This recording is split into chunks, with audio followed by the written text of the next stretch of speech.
ನನ್ನ ತಾಯಿಯವ್ರ ಕಾಲದಿಂದ ಕೋವಳಮ್ಮಲ್ಲಿ ದರ್ಗಾ ಇತ್ತು. ಅಲ್ಲಿ ಹೋಗಿ ಯಾವಾಗಲೂ ಬೀಗ ಹಾಕ್ಬಿಟ್ಟು ಬರೋರು, ನನ್ನ ಕಷ್ಟನ ಹೇಳ್ಕೊಂಬರೋರು. ಈ ಮೊಹಮ್ಮದ್ ಅವರ ಒಂದು ಇದು ಅಲ್ಲಿ ಬಂದ ಅಂಶ ಅಲ್ಲಿ ಸೇರ್ಕೊಂಡು ಅಲ್ಲಿ ಸಮಾಧಿಯಾಗಿದ್ದಾರೆ ಕೋವಳಂನಲ್ಲಿ. ಪ್ರತಿ ವರ್ಷನೂ ನಮ್ಮ ತಾಯಿಯವರಲ್ಲಿ ನೋಡೋರು. ಇತ್ತೀಚೆಗೆ ಅವರ 3-4 ವರ್ಷದ ಹಿಂದೆ ಅವರ ಆರೋಗ್ಯ ಕ್ಷೀಣಿಸಿದಾಗ ಇದೇ ದರ್ಗಾಕ್ಕೆ ಬಂದು ನಾವು ಬರ್ಕೊಟ್ಟಿದ್ವಿ. ಅವ್ರ ಹೆಸರನ್ನ ಬರ್ಕೊಟ್ಟವ್ರೆ. ಅವ್ರಿಗೆ ಗುಣ ಆಗಬೇಕು ಅಂತ ಹೇಳ್ಬಿಟ್ಟು ದಯವಿಟ್ಟು ಅವರ ಹೆಸರಲ್ಲಿ ದುವಾ ಮಾಡಿ ಅಂತ ಹೇಳಿದ್ವಿ. ಪಾಪ ದುವಾ ಮಾಡಿದ್ರು. 1 ವರ್ಷ ಹೇಗೋ ನನ್ನ ತಾಯಿಯವ್ರು ನಿಜವಾಗ್ಲೂ ಆರೋಗ್ಯವಾಗಿತ್ತು. ನಂತರ ಭಗವಂತನ ಇಚ್ಛೆ ನಮ್ಮ ಹತ್ರ ಇಲ್ಲ ಯಾವುದು. ಆ ನಂಬಿಕೆ, ಆ ವಿಶ್ವಾಸ, ಆ ಪ್ರೀತಿ.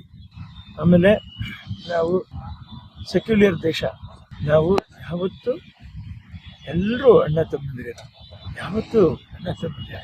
ನೋಡ್ರಿ, ನಿಮಗೆ ಸಾಹಿತ್ಯದಲ್ಲಿ ಬರುವಾಗ ರಘುಪತಿ ರಾಘವ ರಾಜಾರಾಮ್, ಪತೀತ ಪಾವನ ಸೀತಾರಾಮ್, ಈಶ್ವರ್ ಅಲ್ಲಾ ತೇರೆ ನಾಮ್, ಸಬ್ಕೋ ಸಮ್ಮತಿ ದೇ ಭಗವಾನ್.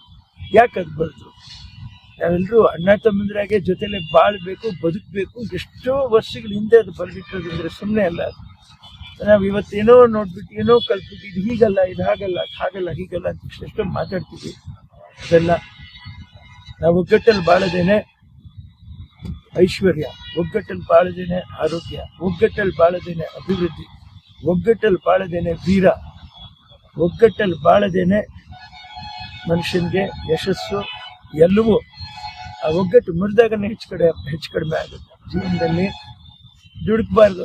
ಇವತ್ತು ದುಡುಕಿರುವಂಥ ಪರಿಸ್ಥಿತಿ ಎಲ್ಲೆಲ್ಲಿ ಬಂದು ಮನುಷ್ಯನಿಗೆ ಎಷ್ಟೆಷ್ಟು ತೊಂದರೆಗಳಾಗ್ತಾ ಇದೆ ಅಂತ ನಾವೆಲ್ಲರೂ ಇದನ್ನೆಲ್ಲ ಕಂಡ್ಕೊಂಡೇ ಇದೀವಿ. ನಾವು ಜೀವನದಲ್ಲಿ ನಾವು ದುಡುಕಬಾರ್ದು. ಯಾವತ್ತು ನಮ್ಮ ಭಾರತ ದೇಶ, ಈ ಭಾರತ ದೇಶನ, ಈ ಸಂಸ್ಕಾರ, ಈ ಸಂಸ್ಕೃತಿನ, ಈ ಪ್ರೀತಿನ, ಈ ಸೆಕ್ಯುಲರಿಸಮ್ನ ಇಡೀ ಪ್ರಪಂಚ ನಮ್ಮನ್ನು ನೋಡಿ ಕಲಿಬೇಕು. ಇವತ್ತು ಪ್ರಪಂಚ ನೋಡಿ ಕಲಿಬೇಕಾದ್ರೆ ಬಹುಶಃ ಬೇರೆ ಏನೋ ಇಲ್ಲ ಅಂತ ನನ್ಗೆ ಅನ್ನಿಸ್ತಿದೆ. ಎಷ್ಟೆಲ್ಲ ತಿಳ್ಕೊಂಡವ್ರು, ಎಷ್ಟೆಲ್ಲ ಕಲ್ತವ್ರು, ಕೇವಲ ಒಂದು ದುಡುಕನ್ನ ಬಿಡಕ್ಕಾಗದೇ ಇರುವಂತ ಪರಿಸ್ಥಿತಿಯಲ್ಲಿ ಇವತ್ತು ನಾವೆಲ್ಲರೂ ತತ್ತಳಿಸಿ ಹೋಗೋ ಥರ ಆಗ್ಬಿಟ್ಟಿದೆ. ದಯವಿಟ್ಟು ಉತ್ಸಾಹಿಗಳಾಗಿದ್ರೆ ಹೊರತು ಯಾರು ದುಡುಕಬಾರ್ದು ಜೀವನದಲ್ಲಿ. ದುಡುಕು ಒಳ್ಳೇದಲ್ಲ, ದುಡುಕು ಭಾರಿ ಕೆಟ್ಟದು. ನಾವು ಪ್ರೀತಿಯಿಂದ ಜೀವನ ಮಾಡಬೇಕು, ಪ್ರೀತಿಯಿಂದ ಬಾಳ್ಬೇಕು. ಹಸಿದಾಗ ನಾವು ಕೇಳೋದು ಊಟ, ಈ ಊಟ, ಆ ಊಟ, ಇವ್ರು ಕೊಟ್ರು, ಅವ್ರು ಕೊಟ್ರು ಅಂತ ಕೇಳಲ್ಲ. ಹಸಿದಾಗ ನಾವು ಕೇಳೋದು ಊಟ. ಕೊರೋನಾ ನಮ್ಗೆ ಕಲಿಸ್ಕೊಟ್ರು ಅಂತ ದೊಡ್ಡ ಪಾಠ ಇದೆ. ಇದನ್ನು ನಾವು ಅರ್ಥ ಮಾಡ್ಕೊಂಡು ಪ್ರೀತಿಯಿಂದ ನಾವು ಬಾಳ್ಕೊಂಡು ಹೋಗ್ಬೇಕು. ಅಭಿವೃದ್ಧಿ ಕಡೆ ಯೋಚನೆ ಮಾಡಬೇಕು, ಸೇವೆ ಕಡೆ ಯೋಚನೆ ಮಾಡಬೇಕು. ಕಷ್ಟದಲ್ಲಿರೋರಿಗೆ ನಮ್ಮಿಂದ ಏನಾದರೂ ಸಹಾಯ ಮಾಡೋಕ್ಕಾಗತ್ತೆ ಅದನ್ನು ಯೋಚನೆ ಮಾಡಬೇಕು. ತಲೆಯಲ್ಲಿ ಬೇರೆ ಯಾವುದು ಬರಬಾರ್ದು. ಇದನ್ನು ಮಾಡ್ತಾ ಮಾಡ್ತಾ ಮಾಡ್ತಾ ಮಾಡ್ತಾ ಏನಾಗುತ್ತೆ ಅಂದರೆ, ಅದೇ ಮಾತಾಡಬೇಕು, ಬಚ್ಚಿಟ್ಟದ್ದು ಪರರಿಗೆ, ಕೊಟ್ಟಿದ್ದು ತನಗೆ. ಕೊಟ್ಟು ತಾ ಕೆಟ್ಟೇನೆಂದ ಬೇಡ, ಕೊಟ್ಟು ತಾ ಕೆಟ್ಟೇನೆಂದೇನ ಬೇಡ, ಕೊಟ್ಟಿದ್ದು ಕಟ್ಟಿಟ್ಟ ಬುತ್ತಿ ಕಾಣಿಸಬೇಡ. ಇದು ಸತ್ಯ. ಇದೇ ನಾವು ಅರ್ಥ ಮಾಡ್ಕೊಂಡು